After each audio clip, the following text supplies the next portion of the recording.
चला मी तुम्हाला दाखवते संविधानाचे काही भागात आहे माहिती आहे का?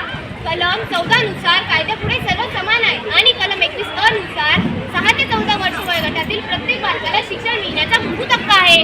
बरोबर. म्हणजे मला माझे शिक्षण पूर्ण करता येईल. म्हणजे मला माझे शिक्षण पूर्ण बाळा, इतक्या रात्रीची कुठे गेली होती? तुझी घरी लवकर यायचं.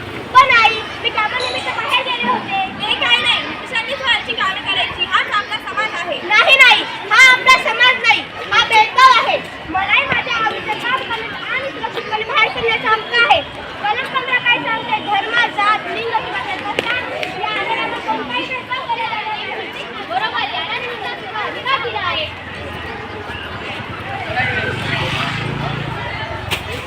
अरे देवा, रस्त्यावर किती कचरा, लोकांचेच प्लास्टिक टाकून चालले आहे. आपण फक्त हक्कांबद्दलच बोलतो, पण आपली काही कर्तव्य आहेत की नाही? अगदी बरोबर. मूलभूत हक्क जसे महत्वाचे आहे तसे मूलभूत कर्तव्यही पाहणे आवश्यक आहे. हे आहे संविधानातील भाग 4 अ. संविधान म्हणते केवळ हक्काचे ओझे घेऊन जगू नका, तर कर्तव्याची जबाबदारीही घ्या.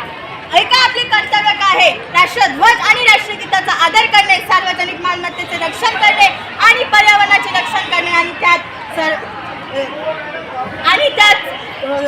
संरक्षण करणे, सर्व भारतीयांमध्ये बंधुत्वाची भावना निर्माण करणे. म्हणजे मला शिकण्याचा हक्क आहे.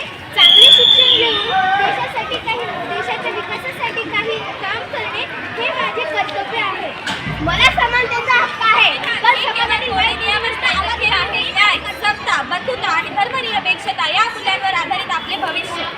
डॉक्टर आंबेडकरांनी म्हटलं होतं, संविधान कितीही चांगलं राहिलं तर अंमलात आणणारे लोक जर वाईट असतील तर ते वाईट ठरतं. म्हणून आपल्याला संविधानाची मूल्ये आज आपल्या कृतीत उतरवायची आहेत.